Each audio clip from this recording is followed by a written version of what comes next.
Fala galera, ligado aqui no canal do VSR, chegando para mais um vídeo. Tema do vídeo agora, Campeonato Espanhol pegando fogo. Barcelona e Real Madrid num jogo de gato e rato para ver quem briga pela ponta da tabela, com o Atlético de Madrid olhando ali a distância, mas de olho também nessa briga. Vamos falar sobre isso?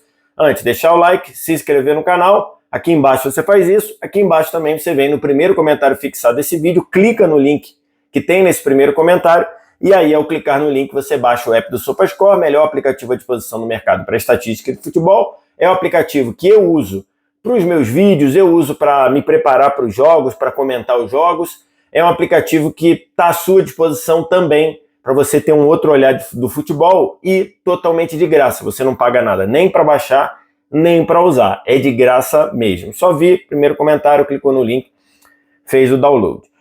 Jogamos nesse vídeo na manhã de domingo, depois de uma rodada de sábado do Campeonato Espanhol, em que a gente teve o Barcelona empatando com o Betis fora de casa, 2-2, e o Real Madrid ganhando também fora de casa o Girona por 3-0.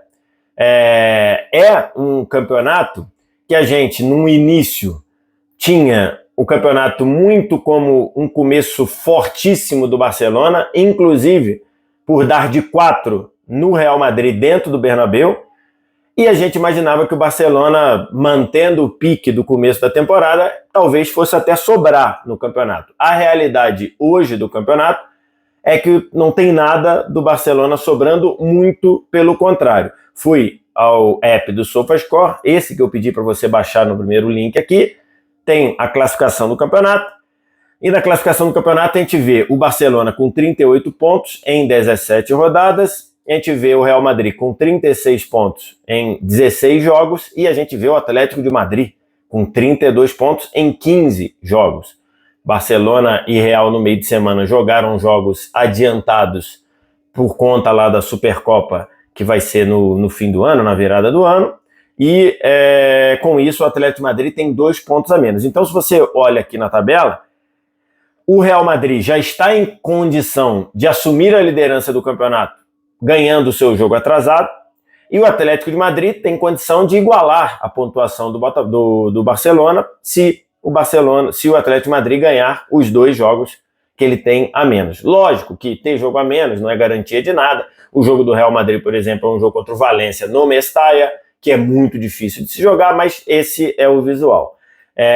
E aí, falando rapidinho dos jogos, o 2-2 do Barcelona com o Betis foi o segundo jogo dos últimos 4 do Campeonato Espanhol que o Barcelona toma o gol de empate na reta final do jogo. Barcelona tomou o 2-2 do Celtic, faltando 4 minutos para acabar, e tomou o 2-2 do Betis já nos acréscimos, já aos 48 do segundo tempo, e aí o Betis acabou fazendo o 2-2 num jogo em que o Betis talvez merecesse até melhor sorte, tá? O Betis começou o jogo bem no primeiro tempo, começou o jogo bem no segundo tempo. Aí no primeiro tempo o Barcelona deu uma equilibrada ali, conseguiu ter um pouco mais a bola, fez 1-0. Aí o Betis empatou no começo da etapa final num pênalti sofrido pelo Vitor Roque. Quer dizer, no começo não, no meio da etapa final, num pênalti que o De Jong fez no Vitor Roque. O Vitor Roque fez um bom jogo, né? Se não em muita produção ofensiva, mas as bolas que chegaram no Vitor Roque, o Vitor Roque conseguiu dar sequência às jogadas, não foi aquela bola, foi no Vitor Roque e a jogada morreu, inclusive gerou esse pênalti do De Jong em cima dele. O Barcelona fez o 2-0, o 2-1, faltando 8 minutos para acabar, com o Ferran Torres, e depois, já aos 49, na verdade, no oficial, o Dial, depois da jogada do Aitor Ruibal, ele empatou 2-2. Nos últimos 5 jogos do Campeonato Espanhol, essa sequência aqui que eu peguei também lá no SofaScore. Nos últimos 5 jogos do Espanhol, o Barcelona ganhou 5-1 no Mallorca, empatou 2 contra o Betis e contra o Celta e perdeu 2. Perdeu para a Real Sociedad 1-0 num jogo em que o Barcelona não produziu praticamente nada, e perdeu para o Las Palmas 2-1 no pior jogo do Barcelona na temporada, perdeu em casa um jogo que nada funcionou. Fica muito claro aí que o Barcelona, quando não consegue esticar a corda de ser intenso, ele tem tido problemas.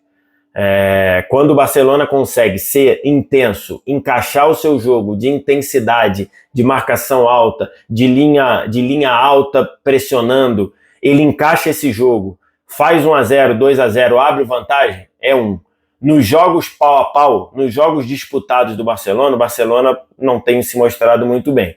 E do outro lado, o Real Madrid, numa crise, olha que situação, o Real Madrid em crise, o Real Madrid está a 2 pontos do Barcelona com um jogo a menos. E por que eu digo com o Real Madrid em crise? Porque o ano do Real Madrid até aqui ainda não aconteceu. O ano do Real Madrid até aqui ainda não funcionou. O Real Madrid passa aperto na Champions, né? O Real Madrid hoje está no limite. Falei sobre isso no vídeo lá sobre o Mbappé, né? 3, 4 vídeos atrás. Em termos de produção, o Real Madrid é um time que se defende mal, não consegue ter a bola e produz pouco na frente. Não consegue ter o controle e produz pouco na frente. E o Real Madrid está a 2 pontos, podendo assumir a liderança se ganhar o jogo atrasado, embora seja muito difícil jogar com Valência fora de casa. No jogo contra o Girona, o Real não fez um grande jogo, não. Mais uma vez, muita dificuldade para se defender de forma eficiente e muita dificuldade para retomar essa bola. Foi assim praticamente o primeiro tempo todo. Na única bola do primeiro tempo em que o Real conseguiu subir a pressão, ele chegou no gol, numa jogada que tem uma pressão, a bola chega para o Bellingham fazer mais um gol. O 5º jogo seguido de La Liga, o 5º jogo seguido do Espanhol, do Bellingham marcando, e a gente já vinha falando aqui, por exemplo, no jogo contra o Dortmund e no jogo contra o Milan, ambos pela Champions, eu falei que o Bellingham já tinha feito jogos bem melhores do que ele estava fazendo.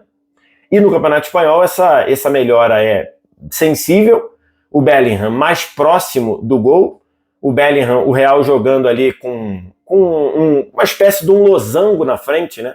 Contra o Girona, o Real Madrid jogou praticamente com um losango, né? Com o Mbappé de centroavante, o Bellingham no outro lado desse losango, com Arda Güler aberto pela direita, muito ofensivo, e o Brahim Dias aberto pela esquerda. Em muitos momentos um segundo atacante, em outros momentos aberto pela esquerda como se fosse um ponta. Porque o Rodrigo não pôde jogar, né? O Rodrigo sentiu um desconforto na coxa esquerda, e aí, pensando na Champions, jogo duro contra a Atalanta, o Rodrigo não viajou. Então, e aí o Real conseguiu fazer 1-0, e o Bellingham jogando mais à frente, que eu estava dizendo, é um Bellingham que começou a produzir mais, né? Nos últimos 6 jogos o Bellingham tem 5 gols e 3 assistências. Então, um Bellingham que funciona muito bem porque ele deu assistência para o Arda Güler com 10 do segundo tempo, e aí o jogo estava morto. Depois, no fim, o Mbappé ainda fez um gol. O Mbappé recebeu uma bola atacando o espaço, na característica do Mbappé, pelo lado direito. O Mbappé teve muita liberdade de circular na frente. O Modric, aquela bola, aquele passe em profundidade, aquele passe com triângulo, lembra lá o passe com triângulo? O Modric deu um passe com triângulo, o Mbappé entrou e bateu para fazer o 3-0. O Mbappé, o nível das atuações dele são ruins. O nível é ruim, né, para ter a concordância. O nível das atuações dele, num geral, é ruim. Mas os números não são ruins, tá? Os números não são ruins. O Mbappé, na temporada, tem 12 gols e 2 assistências em 20 jogos. Não é um desempenho ruim. É que, de fato, as atuações têm sido muito apagadas, pênaltis perdidos, um pouco do que a gente falou lá no vídeo. 3-0 Real, e aí o Real se coloca nessa condição lá de encostar de novo no Barcelona. Se a gente considerar do fim de semana passado até este, Real e Barcelona ficaram num jogo de gato e rato. No fim de semana passado, o Barça perdeu para o Las Palmas. Aí o Real ganhou do Getafe. Aí cortou a diferença que era de 4 para 1. No meio de semana, o Real perdeu para o Atlético Bilbao. O Barcelona goleou o Mallorca. Aí a vantagem subiu de novo para 4. E agora, no fim de semana, o Barcelona empatou com o Betis E o Real ganhou do Girona, ambos fora de casa. E aí, de novo, voltou para 2. Então tá desde o 4-0 lá, que foi uma paulada do Barcelona no Real, no Bernabéu, a gente imaginava o Barcelona abrindo vantagem e, na verdade, isso não aconteceu. De lá para cá, o Barcelona tendo muitos problemas em jogos do Espanhol e o Barcelona cortou vantagem, que por si só não é um bom indicativo para o Barcelona. Por quê? Porque a temporada do Real ainda não aconteceu. O Real até aqui, ele tem problemas coletivos, ele tem problemas individuais, ele tem problemas de lesão. É verdade que o Barcelona também teve problemas de lesão. De Jong ficou muito tempo afastado, o Lamine Yamal se machucou. Lamine Yamal ontem até fez um bom jogo. Lamine Yamal se machucou. Quem mais? Muitos zagueiros machucados, o Christensen se machucou, e por aí vai. O Ronald Araújo machucado, então o Barcelona também, o Ter Stegen, o Barcelona também tem problemas de lesão. Só que, se a gente for considerar o que o Barcelona jogou com problemas de lesão, né?